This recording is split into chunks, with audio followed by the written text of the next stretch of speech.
Welcome to our channel. నేను మీ లక్ష్మణ్. ప్రస్తుతం మనతో పాటు ఉన్నారు ప్రముఖ real estate expert Valluru Venkateswara Rao గారు. సార్తో కూడా మాట్లాడదాం. హైదరాబాద్ రియల్ ఎస్టేట్ పరిస్థితుల గురించి తెలుసుకునే ప్రయత్నం చేద్దాం. నమస్తే సార్. నమస్తే. ఎలా ఉన్నారు? సూపర్. మీరు దాదాపు ఎయిర్పోర్ట్లో దాదాపు 30 years పనిచేశారు. ఏవియేషన్ ఫీల్డ్లో దాదాపు మీకు 30 సంవత్సరాల సుదీర్ఘ అనుభవం ఉంది. జనరల్ మేనేజర్ కూడా చేశారు. అంటే ఉద్యోగరీత్యా మీరు ముంబై, ఇటు బెంగళూరు, రకరకాల ప్రాంతాల్లో వర్క్ చేశారు. కానీ మీరు జాబ్ చేస్తున్నా కానీ కాస్త మనసంతా రియల్ ఎస్టేట్ మీద ఉండేది అప్పట్లో అని చెప్పి ఒక మాట వినిపిస్తూ ఉండేది. కాస్త ఎక్కువ స్టడీ చేసేవాళ్ళు మార్కెట్ మీద అని చెప్పి కూడా అన్నాం. గతంతో పోల్చుకుంటే గతంలో మనకి రియల్ ఎస్టేట్ పరంగా మనం ఒకసారి చూసామంటే ముంబై ఎక్కువ మార్కెట్ బాగా డిమాండ్ ఉండేది అప్పట్లో. ఆ తర్వాత ప్లేస్ చెన్నై కూడా బాగానే ఉండేది. హైదరాబాద్ చాలా తక్కువ ఉండేది మార్కెట్. సో అలాంటిది హైదరాబాద్ ఎప్పుడు షిఫ్ట్ అయింది రియల్ ఎస్టేట్ అంటే ఏం చెప్తారు? అందరూ ఇటువైపు చూడటానికి అప్పుడు కారణం ఏంటంటే?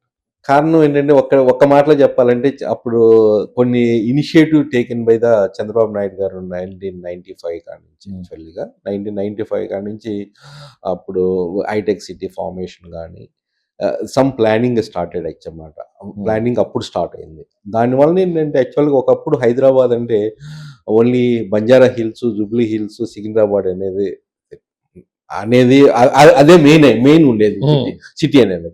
ఆ తర్వాత ఎప్పుడైతే హైటెక్ సిటీ ఫార్మేషన్ ఇవన్నీ స్టార్ట్ అయినాయో అప్పుడు హైటెక్ సిటీ, మాదాపూర్ ఈ ప్రాంతాలు డెవలప్మెంట్ అవటం జరిగింది. అంటే కొత్త ప్రాంతాలు ఏంటంటే ఐటీ అనేది మెయిన్ డ్రివెన్ ఫ్యాక్టర్ అయింది హైదరాబాద్కి. అంతకుముందు ఆల్రెడీ ఫార్మా ఉంది. Pharma before IT main pharma ఉండేది. దానికన్నా ఐటీ వచ్చిన తర్వాత IT has taken the domination because of the high skill jobs కాబట్టి, హై ఇన్కమ్ కాబట్టి ఎక్కువ మంది యూత్ కానీ ఎక్కువ ఇందుట్లో ఎంటర్ అవటం, దానివల్ల కూడా ఏంటంటే గ్రోత్ అనేది ఇంపాక్ట్ అవటం, ఆ గ్రోత్ వలన కూడా demand on the real estate అనేది పెరగటం అనేది ఇట్ స్ప్రెడ్ ఓవర్ అన్నమాట ల్యాండ్స్కి. అవి చూసుకుని 1995లో మీరు కాడి నుంచి 2000 వరకు అట్లనే 2000 కాడి చూసేలేక మీకు రియల్ ఎస్టేట్లో కూడా ఇప్పుడు చాలా అప్రిహెన్షన్ ఉంది మనకి. ఎప్పుడు ఏం జరుగుతుందో తెలియదు ఒక్కోసారి. అరే ఇప్పుడు కూడా ఈరోజు పరిస్థితి కూడా అరే రియల్ ఎస్టేట్లో పెట్టుబడి పెడదామా లేదా అనేది కూడా కన్ఫ్యూజన్ ఉంది చాలా మందికి. ఎందుకంటే మెయిన్ ఆర్టిఫిషియల్ ఇంటెలిజెన్స్ కానీ, గ్లోబల్ సినారియో, గ్లోబల్ థింగ్స్ కానీ, దెన్ సప్లైస్, దెన్ డిమాండ్ బట్టి కూడా. అంటే ఏంటంటే ఎప్పుడు కూడా ఏంటంటే క్రైసిస్ అనేది ఎప్పుడు ఉండకుండా ఏం లేదు. Every crisis and every giving a challenge and every crisis an opportunity. మీరు ఒక్కసారి మీరు చూస్తే 2000లో .com క్రైసిస్ వచ్చింది. అండ్ అట్లనే 2008లో గ్లోబల్ ఫైనాన్షియల్ క్రైసిస్ వచ్చింది. యుఎస్ కాడి నుంచి స్ప్రెడ్ అయ్యేది ఫైనాన్షియల్ గా బ్యాంక్స్ ఇంట్రెస్ట్, చాలా మంది ఈఎంఐలు కట్టలేకపోవటం వల్ల that spread all over the world అన్నమాట. ఏది 2008లో. అట్లనే 2008 తర్వాత మళ్ళీ 9-12 కూడా దానివల్ల ఇంపాక్ట్ అయింది. 9-14 కాడి నుంచి 2009-14 కాడి నుంచి అగైన్ తెలంగాణ ఫార్మేషన్ మూవ్మెంట్ అయితే స్టార్ట్ అయింది. ఆ టైంలో కూడా మనం చూసాం చాలా సార్లు. ఆంధ్ర కానీ ఇట్లా ఆంధ్ర అంతా రిచ్ పీపుల్ అంతా ఆంధ్రాకి వెళ్ళిపోతారు, ఇన్వెస్టర్స్ అంతా ఆంధ్రాకి వెళ్ళిపోతారు, ఇక్కడ నీళ్లు ఉండవు, ఏముండవు, రీసోర్సెస్ ఏముండవు, చాలా ఇబ్బంది పడతారనే ఉద్దేశంతో కూడా ఇక్కడ యొక్క ఇంపాక్ట్ అనేది కొంతవరకు జరిగింది. దాని తర్వాత ఏం జరిగింది? 2016 డిమానిటైజేషన్, 500 రూపీస్ నోట్ కానీ 1000 కానీ 2000 రూపీస్ కానీ డిమానిటైజేషన్ అయింది. అప్పుడు కూడా రియల్ ఎస్టేట్ డౌన్ అయింది. అంటే ఇట్ ఈస్ సైక్లికల్ అన్నమాట. కరెక్ట్ సార్, మీరు అన్నది కరెక్ట్. అంటే ఇన్ని క్రైసిస్ తట్టుకొని హైదరాబాద్ రియల్ ఎస్టేట్ నిలబడింది. అలాంటిది ఎందుకు 2014 నుంచి 26 ఇప్పుడు, సో ఎందుకు ఈ 3 years లో ఇంత గ్యాప్ తీసుకుంది? మళ్ళీ హైదరాబాద్ లో రియల్ ఎస్టేట్ ఎందుకు పుంజుకోవట్లేదు? ఆ స్టెప్ పట్టలేదు, అది కనపట్టలేదు. అంటే నేను లాభాలు కావచ్చు, లేకుంటే రియల్ ఎస్టేట్ ఇన్వెస్ట్ చేయాలని చెప్పి ఆసక్తి కావచ్చు, తగ్గిపోయింది. ఎందుకు అంటారు? చూడండి ఒకసారి 2020లో ఏమైంది? మళ్ళీ కోవిడ్ క్రైసిస్ వచ్చింది. దానివల్ల తర్వాత ఏమైందండి, ఇమ్మీడియట్ గా పోస్ట్ కోవిడ్ తర్వాత సడన్ గా రేట్స్ అనేది జంప్ అయినాయి. మీరు గమనించలేదు? ఇదేంటంటే యాక్చువల్గా మళ్ళీ తర్వాత ఇప్పుడు కూడా మళ్ళీ 2025 మీరు చెప్తుంది ఏంటంటే ఇప్పుడు ఇంకోడా ఒక క్లారిటీ అనేది రియల్ ఎస్టేట్ లో పెట్టుబడి పెట్టే వాళ్ళకి ఉండట్లేదు అంటున్నారు. అది నిజమే. Clarity it is the stage of actually really buyers market. అంటే ఇప్పుడు కొనుక్కున్న వాళ్ళకి తక్కువ రేటు ఉంది కాబట్టి ఇది రిటర్న్ ఆన్ ఇన్వెస్ట్మెంట్ అనేది ఎక్కువ ఉండడానికి అవకాశం ఉంది. ఇప్పుడు ఎందుకు తక్కువ ఉంది అని మనం వేరియస్ ఫ్యాక్టర్స్ చూసుకుంటే ఏంటంటే గవర్నమెంట్ ఫార్మేషన్ ఇప్పుడు అది ఆల్మోస్ట్ కాంగ్రెస్ గవర్నమెంట్ కూడా ప్రెజెంట్ గవర్నమెంట్ వచ్చి 2.5 years ఆల్మోస్ట్ 3 years అవ్వబోతుంది. ఇంకా 2 years ఉండబోతుంది. ఇంకా ఇప్పుడు అది వచ్చిన తర్వాత ఏంటంటే ప్రీవియస్ గవర్నమెంట్ యొక్క ఇంపాక్ట్ ఈ గవర్నమెంట్ వచ్చి పడింది. Previous government they given very hype and real estate they made it is the business of the state government. ఎక్కడ చూసినా కానీ రేట్స్ పెంచటం ఆర్టిఫిషియల్ గా, దాని యొక్క హైప్ క్రియేట్ అవ్వటం, దానివల్ల ఏంటంటే ఇప్పుడు ఈ స్టేజ్ లో ఏంటంటే ఒక రియాలిటీ అనేది రేట్స్ అనేది. మీరు ఒక మాట అన్నారు, ఇప్పుడు విపరీతంగా హైప్ తీసుకుని వచ్చారు, విపరీతంగా రేట్లు పెంచేశారు, అందుకే ఇలాంటి పరిస్థితులు వచ్చాయి. అదే స్టాగ్నేట్ గా ఉండి ఒక ఆర్డర్ ప్రకారం వెళ్తే ఈ పరిస్థితులు వచ్చాయి కాదు. ఇప్పుడు అంతా గందరగోళం పరిస్థితులు తీసుకుని వెళ్ళారు. ఆ రోజు ఏదో హడావిడి చేసేసారు, ఇప్పుడు టోటల్ మార్కెట్ కే ఒక స్టాప్ అని పెట్టేశారు అని చెప్పి అంటున్నారు. ఎంతవరకు ఇది?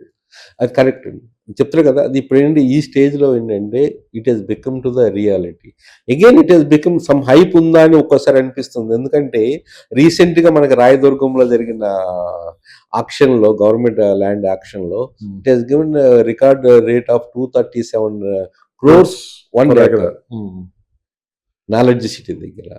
అంటే ఇవన్నీ ఏంటంటే ఒక విధంగా మీరు చూస్తే పాజిటివ్ గా కూడా చూస్తే ఏంటంటే it is the confidence of the global confidence. I say it is in global confidence, not that ఈ ఇన్వెస్టర్స్ కూడా ఏంటంటే ఎవరైతే పెడుతున్నారో it's not the local builders or local developers. They're giving the massive participation by the rest of the మన state లో వాళ్ళే కాదు, ఇప్పుడు తెలంగాణ స్టేట్ లో కాదు, ఇప్పుడు builders from the all over the India ఉన్నారు. ఒకప్పుడు రియల్ ఎస్టేట్ అంటే అందరికి అందుబాటులో ఉండేది, ప్లాట్స్ కొనాలని, ఇల్లులు కొనాలని, కానీ ఒక ప్రైస్ నార్మల్ ప్రైజెస్ లో ఉండేది. ఇక బిగ్ ప్లేయర్స్ అందరూ ఎంట్రీ అవటం వల్ల, పెద్ద పెద్ద కంపెనీస్ ఇందులో రియల్ ఎస్టేట్ రంగంలో రావటం వల్ల ఒకసారిగా రేట్లు పెంచేసి సామాన్యులను దూరం చేశారు. అంటే ఓకే, మీరు అన్న మాట సామాన్యులకు రియల్ ఎస్టేట్ అనేది దూరం అయింది అనటంలో సిటీ లో ఔటర్ రింగ్ రోడ్ లోపల ఉంది, కానీ but there is an opportunity to buy after outer ring road, beyond outer ring road. ఎందుకంటే infrastructure there it is expanding, growth అనేది expanding beyond the outer ring road. ఈ రోజు మీరు సిటీలో ఉండాలని ఎందుకు అనుకుంటారండి? సిటీకి ఇప్పుడు ఏంటంటే సిటీ ఎక్స్పాండ్ అవుతా ఉంది. ఒకప్పుడు సిటీ వేరు, ఎర్లియర్ హెచ్ఎండిఏ లిమిట్స్ 7,650 అంత ఉండేది. ఈ రోజు expansion the same 10,450 square kilometres అనేది హెచ్ఎండిఏ లిమిట్స్ అనేది దాటింది. హెచ్ఎండి లిమిట్స్ అయితే పెంచుకుంటూ వెళ్తున్నారు, కానీ గ్రోత్ తగ్గ మార్కెట్ లేదు. మార్కెట్ లేదు అనడానికి లేదు. చూడండి, మార్కెట్ ఉంది అని నేను చెప్తాను. ఎక్కడ ఉంది? ఓవరాల్ మీరు రిజిస్ట్రేషన్ కానీ వాల్యూ పరంగా చూసుకుంటే పెద్దగా లేదు, కానీ రైట్ ప్రాపర్టీకి, రైట్ బిల్డర్ కి, రైట్ లొకేషన్ లో పెడుతున్న వాళ్ళకి డెఫినెట్ గా మార్కెట్. ఎగ్జాక్ట్లీ మీరు అన్నది కరెక్టే సార్. ఒకప్పుడు వరంగల్ హైవేలో విపరీతంగా రియల్ ఎస్టేట్ జరిగింది. అవును, అసలు విసుకేస్తే రాళ్ళంత జనం అక్కడ ఏడా పెడా కొనపడేశారు. ఇప్పుడు వాళ్ళ పరిస్థితి ఏంటి చెప్పండి? ఒక్కసారి హైప్ తీసుకొని వచ్చారు అక్కడ. చూడండి, రియల్ ఎస్టేట్ అనేది మీరు ఇన్వెస్ట్మెంట్ చేసేటప్పుడు you should have that your own analysis, own research. ఇప్పుడు హైదరాబాద్ మీరు Warangal, for example Warangal highway దేనికి వాళ్ళు ఇప్పుడు హైప్ తీసుకొచ్చారన్నప్పుడు యాదాద్రి టెంపుల్ని పట్టేసుకొని జనాలకి ఎమోషనల్ గా జనాలు తీసుకొచ్చారు. టెంపుల్ దగ్గర ఎక్కువ పెద్ద గ్రోత్ ఉండదండి. మనం చూసుకుంటే పాస్ట్ ఈవెన్ తిరుపతి కానీ ఎక్కడైనా కానీ growth because of the only temple వలన ఉండదు. There are different number of factors. ఏది?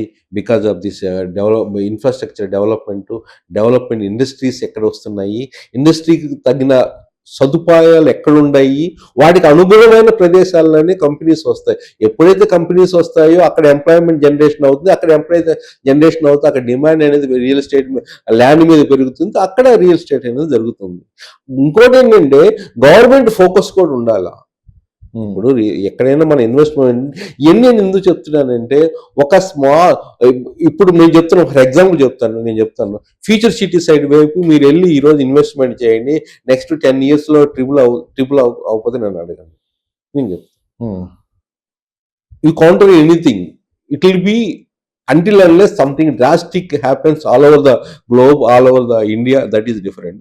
But normal scenario without that one, future city area lo 10 years lo at least conventional conservative estimates 3 times పెరగడానికి అవకాశం. కానీ ఎంతమంది ఇన్వెస్ట్మెంట్ చేస్తారండి? Investment చేసే వాళ్ళు only large players, informed players, investors, smart investors అక్కడ investment చేస్తున్నారు, ధైర్యం ఉండి చేస్తున్నారు. కానీ నార్మల్ పర్సన్ ఇన్వెస్ట్మెంట్ చేయరండి. నార్మల్ పర్సన్ చూసేది ఏంటంటే మైండ్ సెట్, కనపడేది ఓకే చెట్లు. ఇప్పుడు వెళ్తే ఏముంటుందని చాలా చోట్ల చెట్లు ఉంటాయి, అడుగులు ఉంటాయి, కొండలు. ఒకప్పుడు ఇవన్నీ మాదాపూర్ కానీ ఫిల్మ్ నగర్ కానీ ఇవన్నీ కూడా కొండలు కొట్టలే కదండి. అప్పుడు ఎంత రేటు, ఏదో 20 years బ్యాక్ అనుకోండి 2000 rupees per square yard ఉంది. ఈ రోజు లక్షల్లో పలుకుతుంది స్క్వేర్ యార్డ్. అంటే ఇన్వెస్ట్మెంట్ చేసే అనేది it is in skill. You need to know, skill నేర్చుకోవాలా, తెలుసుకోవాలా. Everybody will not having that. ఇంకోటి ధైర్యం ఉండాలి, గుండె ధైర్యం ఉండాలా. అందరికి ఉండదు. ఎందుకంటే ఇన్ఫర్మేషన్ వాళ్ళు కొంతమందికి ఇన్ఫార్మ్డ్ ఇన్వెస్ట్ చూడండి, కోట్లు గడించిన ఇప్పుడు 2000, ఇప్పుడు నేను చెప్పింది 2008లో కానీ 2000లో కానీ ఈ క్రైసిస్ చెప్తున్నాను, 2020లో కోవిడ్ టైంలో కానీ వీళ్ళందరూ కొంతమంది ఇన్వెస్ట్మెంట్ చేశారు కదా, వాళ్ళందరికి వెల్త్ అయితే క్రియేట్ అయింది. కానీ ఆ టైంలో అమ్మిన వాళ్ళకి కానీ కొనని వాళ్ళకి కానీ లాస్ అయినట్టు లెక్కనే. అంటే ఇది ఒక్కోసారి రియల్ ఎస్టేట్లో కూడా ఏంటంటే ఆపర్చునిటీ అనేది ఐడెంటిఫై చేయటం అనేది really it is an very challenging task. మనకు కనిపించేదంతా కరెక్ట్ కాదు, కానీ మన విజన్తో చూడాలా. గ్లోబల్ డెవలప్మెంట్స్ ఎలా ఉన్నాయి, ఇండియాలో డెవలప్మెంట్స్ ఎలా ఉండబోతున్నాయి నెక్స్ట్ 10 yearsలో. ఇండియాలో డెవలప్మెంట్స్ హైదరాబాద్కి ఏ విధంగా ఫేవరబుల్గా ఉన్నాయి, హైదరాబాద్లో వెళ్ళి ఏ లొకేషన్స్కి ఫేవరబుల్గా ఉన్నాయి అనే ఒక థాట్ ప్రాసెస్ అనేది మనం తీసుకొస్తే డెఫినెట్గా లొకేషన్స్ అనేది specific you can identify it. Next 10 yearsలో ఎక్కడ ఉండవు, ఎక్కడ మంచి అప్రిషియేషన్ రాబోతుంది. ఇలాంటి టైంలో ఇన్వెస్టర్స్ చేసే అది పెద్ద బిగ్ మిస్టేక్ అంటే ఏంటి? అది పెద్ద బిగ్ మిస్టేక్ ఏంటంటే భయం అండి. భయానికి దూరంగా వెళ్ళిపోయి స్టడీ చేయడానికి, ఓన్గా స్టడీ చేయడానికి టైం లేక, ఇంకోటి ఏంటంటే కన్ఫ్యూషన్ వాతావరణంలో ఉంటారు. కన్ఫ్యూషన్ వాతావరణం అంటే మెయిన్ ఏంటంటే ఎమోషనల్గా రియల్ ఎస్టేట్లో ఎక్కడైనా కానీ మార్కెటింగ్లో ఎస్పెషల్లీ ఇండియాలో ఎమోషనల్గా దిల్ ట్రై టు ఎట్, నాట్ ఎనలిటికల్ చేసేవాళ్ళు తక్కువ మంది. నిజంగా వస్తుందా, ఏమి ఇస్తుంది, what parameters to be considered while investing. అది ఇప్పుడు చూడండి ఎమోషనల్గా అదే చాలా తక్కువ రేటుకి వస్తుంది, బాగా డిస్కౌంట్లో వస్తుంది అని అమ్మటానికి ఇప్పుడు ప్రయత్నించే వాళ్ళు, కొనేవాళ్ళు కూడా చాలా ఎక్కువ మంది అవుతారు. అంటే ఆ విధంగా చేసేవాళ్ళు మైండ్ సెట్ ఏంటంటే ఆ విధంగానే వాళ్ళు లాస్ అవడానికి అవకాశం ఉంది. అప్రూవల్ సరిగా ఉండకపోవచ్చు, అయినా తక్కువ రేట్ అప్రూవల్ లేని వాళ్ళు ఏం చేస్తారు, తక్కువ రేటుకి ఇస్తారు. ఏదైనా నిజంగా ప్రాబ్లం ఉంది అనుకోండి వాళ్ళ ప్రాపర్టీస్లో ఆ ఏరియాస్లో తక్కువ రేటుకే ఇస్తాడు. ఎందుకంటే డిమాండ్ క్రియేట్ చేస్తానికి they will try to give the more, వాళ్ళకి చెప్పి హైప్ చేసి చేసేవాళ్ళు ఉంటారు. అంటే ఏంటంటే మీ ఓన్ రీసెర్చ్ కానీ లేకపోతే సమ్ గైడెన్స్ ఎవరితో తీసుకునే కానీ ఇన్వెస్ట్మెంట్ చేయాలా ఒకటి. ఇంకో టెక్నిక్ ఏంటంటే ఇక్కడ యావరేజ్ ప్రైస్ ఇప్పుడు ఎంత ఉందని తెలుసుకొని ఇన్వెస్ట్మెంట్ చేయాలా. ఎవరు బిల్డర్స్ ఎవరు, వాళ్ళ యొక్క పాస్ట్ రికార్డ్స్ ఏంటి, ఇంకోటి రిస్క్ ఫ్యాక్టర్స్ కూడా అనలైజ్ చేయాలి. రిస్క్ అనలైసిస్ అని ఉంటుంది, రిస్క్ అనలైజ్ కూడా చాలా ఇంపార్టెంట్. మనకి ఏది సూటబుల్ అవుతుంది కూడా వినాలా. ఇప్పుడు ఫ్రెండ్స్ చెప్పింది కానీ మిగతా వాళ్ళ కొలీగ్స్ చెప్పింది కానీ ఇవి రిలేటివ్ చెప్పింది కానీ ఇటువంటివి కాదు, ఇవన్నీ ఎమోషనల్ అన్నమాట. మీకు ఏం చెప్తుంది, మీరు అనలైజ్ చేశారా లేదా, వాట్ పారామీటర్స్ అనేది చాలా ఇంపార్టెంట్. ఇవన్నీ మనకు చెప్తున్నాయండి. ఇప్పుడు మనకి every dip is an opportunity, అది గుర్తుంచుకోండి. ఎందుకంటే ల్యాండ్ అనేది fixed, it's not going to increase, it is day by day land availability అనేది తగ్గిపోతూనే ఉంటుంది. అంటే ఇట్ ఈజ్ రిడ్యూస్ అవుతూనే ఉంటుంది. కానీ పాపులేషన్ అనేది తగ్గుతుందో ఎప్పుడన్నా, తగ్గట్లా, పాపులేషన్ పెరుగుతుంది. ఈరోజు 1.5 crores మనకి ఇక్కడ రేపు 2047 they said it is going to be 3 crores. కానీ 100 సంవత్సరాల్లో అమ్మాల్సిన ల్యాండ్ 4-5 సంవత్సరాల్లో అమ్మేస్తున్నారు, అంతేనండి. డిమాండ్ పెంచేసి. అందుకని ఇప్పుడు ఏముంది, వెస్ట్ పార్ట్ ఆఫ్ హైదరాబాద్ ఏం జరుగుతుంది, వర్టికల్ వెళ్తున్నారు. Government is force to release the FSI, unlimited FSI. అందుకని వర్టికల్ 50 ఫ్లోర్స్, నియోపోలిస్ అంతా చూడండి 50 ఫ్లోర్స్ అంటే వర్టికల్ గ్రోత్ అవుతుంది. అంటే ఇక్కడ ఏంటంటే మన ఓన్ థింకింగ్ అనేది మనకి ఏది సూటబుల్ అనేది కూడా ఇన్వెస్టర్ చూసుకోవాలా. ఈ రోజు మీరు చెప్పినట్టుగా కామన్ పర్సన్స్ కి ఇప్పుడు అవుటర్ నెక్స్ట్ 10 years లో గ్రోత్ హైదరాబాద్ లో ఎక్కడ ఉండబోతుందంటే between outer ring road and regional ring road అండి. Between outer ring road and outer regional. So బాగా రియల్ ఎస్టేట్ లో మనం చూసుకున్నాం అంటే అప్ అండ్ డౌన్స్ వస్తూ ఉంటాయి.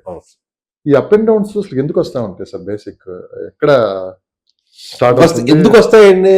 దెర్ ఇస్ నథింగ్ రీజన్ అండి. Any business, real estate is also one type of business. Political strategy ఉంటుంది ఎందులో అప్ అండ్ డౌన్ అవడానికి కారణం? నథింగ్. ఇప్పుడు ఉంది, మీరు చూశారు కదా 2008 లో గ్లోబల్ ఫైనాన్షియల్ క్రైసిస్ వచ్చింది. ఏదైనా anything is we do over things, over confidence, మనిషిలో ఉన్న ఇది ఆశ, అత్యాశ, ఇవన్నీ ఫ్యాక్టర్స్ ఏంటంటే ఇట్ ఎఫెక్ట్స్ అనమాట. ఇవన్నీ ఇప్పుడు మీరు చూసుకుంటే హైదరాబాద్ లో కూడా ఈ రోజు కూడా ఏంటంటే లాస్ట్ 5 years లో కూడా చూసుకుంటే హైదరాబాద్ ఏ విధంగా డెవలప్మెంట్ అయితే ఉంది. కానీ రియల్ ఎస్టేట్ పరంగా లాస్ట్ 3 years నుంచి it's not as it is. ఎందుకంటే ఎలక్షన్స్ జరిగినప్పుడు 1 year ముందు నుంచి ఇప్పుడు 3 years, లాస్ట్ 3-4 years నుంచి అంతగా లేదు. కానీ అంతకుముందు previously west part of the Hyderabad ఆ ప్రీవియస్ 5 years లో 70 to 80 ఈవెన్ 100% గుడ్ అప్రిషియేషన్. మరి ఇప్పుడేంటి అనొచ్చు మీరు క్వశ్చన్, ఇప్పుడేంటి రేపు ఫ్యూచర్లో మరి ఎక్కడ లొకేషన్ బాగా చేయాలి, ఎందుకు చేయాలి? రేపు రాబోతున్న రీజనల్ రింగ్ రోడ్ అండి, అప్పుడు జనాలు నవ్వచ్చు, క్రిటిసైజ్ చేయొచ్చు, రీజనల్ రింగ్ రోడ్ వస్తుందా లేదా అని వాళ్ళు కూడా చెప్పేవాళ్ళు ఉన్నారు. అట్లానే ఫ్యూచర్ సిటీ కూడా వస్తుందా లేదా అనే వాళ్ళు కూడా డౌట్ చాలా మంది. ఓఆర్ఆర్ వచ్చినప్పుడు కూడా వస్తుందని అనౌన్స్ చేసినప్పుడు కూడా అప్పుడు కూడా డౌట్స్ క్రియేట్ చేసిన వాళ్ళు. అంటే ఎవరైతే కొంచెం స్టడీ చేస్తారో, అనలిటిక్గా థింక్ చేస్తారో, అవుటర్ ఫ్యూచర్ సిటీ అనేది డెఫినెట్గా రాబోతుందండి. ఏ గవర్నమెంట్ వచ్చినా కానీ దే కెనాట్ చేంజ్ ఇట్. చూడండి ఒకసారి మన ఓన్ ముందు, అంత ముందు అదే ల్యాండ్ ఫార్మసిటీ అన్నారు ప్రీవియస్ గవర్నమెంట్. ఇప్పుడు అదే ల్యాండ్ ని ఇంకా ఎక్కువ పెంచారు. అంతకుముందు 14,000 సంథింగ్ 500 acres అన్నారు ఫార్మసిటీ. దీన్ని పెంచి 30,000 acres లో ఇప్పుడు ఫ్యూచర్ సిటీ అనేది నియర్ అబౌట్ 10 clusters లో ఎంప్లాయ్మెంట్ సంబంధించిన క్లస్టర్స్ రాబోతున్నాయి. అటు ఆర్టిఫిషియల్ ఇంటెలిజెన్స్ కానీ, స్కిల్ యూనివర్సిటీ కానీ, ఎడ్యుకేషన్ సంబంధించిన యూనివర్సిటీస్ కానీ, then sports universities, advance electronics manufacturing facilities, ఇవన్నీ వస్తున్నాయి. లైఫ్ సైన్సెస్ క్లస్టర్స్ రాబోతున్నాయి. ఇవన్నీ మనకు అనిపించవచ్చు ఇవన్నీ చాలా హైప్ అని, కానీ హైప్గా రియాలిటీ కూడా అందుట్లో రాబోతుంది. లైఫ్ సైన్సెస్ కూడా కంపెనీస్ రాబోతున్నాయి. ఈ రోజు పరిస్థితి ఏంటంటే మీరు 330 feet రోడ్ చూడండి, రావిరియాల నుంచి ఆకుతోటపల్లి ఓఆర్ఆర్ నుంచి రీజనల్ రింగ్ రోడ్ కనెక్ట్ చేశారు. ఈవెన్ నైట్ కూడా పనులు జరుగుతున్నాయి, మీరు గమనిస్తారు. phase 2లో L&T వాళ్ళు మీర్ఖాన్పేట నుంచి ఆకుతోటపల్లి వరకు ఆ ప్రాంతంలో నైట్ కూడా సమ్ టైమ్స్ దేర్ వర్కింగ్. అంటే టోటల్గా out right you cannot say that no growth ఉంది. కానీ రైట్ ప్రాపర్టీస్కి రైట్ బిల్డర్స్ అయితే రైట్ లొకేషన్స్లో ఉన్న రైట్ ప్రైస్ వాళ్ళు పెడితే డిమాండ్ ఉంది. మీరు ఎంతో చూసుకుంటే మీరు చాలా లాంచ్ చేస్తున్నారు మంచి కంపెనీ సరే, విత్ ఇన్ 1 dayలో ఇన్ని బుకింగ్స్ అవుతుందని చెప్తున్నారు. కానీ అందరికీ అవ్వవు. అంటే వీఆర్ మేచ్యూర్డ్. మంచి ప్రోడక్ట్ వస్తున్నాయి ఇప్పుడు. ప్రాపర్టీస్ కూడా మంచి ప్రోడక్ట్ విత్ మంచి వరల్డ్ క్లాస్ ఫెసిలిటీస్తో, వరల్డ్ క్లాస్ ఎమ్యూనిటీస్తో క్రియేటివ్గా ఈరోజు మనకు హైదరాబాద్లో వస్తున్నాయి. Because of the participation by the many leading players in the construction, other part of the world or other part of the India also. ఇప్పుడు ట్రంప్ టవర్స్ అంటారు. ఇవన్నీ ఏంటంటే it is something. Hyderabad is now they becoming attraction as far as the globally concerned. It is not no more. It is one capital of the Telangana. It is becoming a global city. అవును. ఆ విధంగానే అడుగులు పడుతున్నాయి. But it may take time. ఒక 3 సంవత్సరాలు అనుకున్నది regional ring road, it may take 5 years. అవును. But వస్తుందా లేదా అనేది కూడా ఇంపార్టెంట్. ఈ రోజు కూడా ఏంటంటే central government also is focusing towards the development of the Hyderabad and surroundings.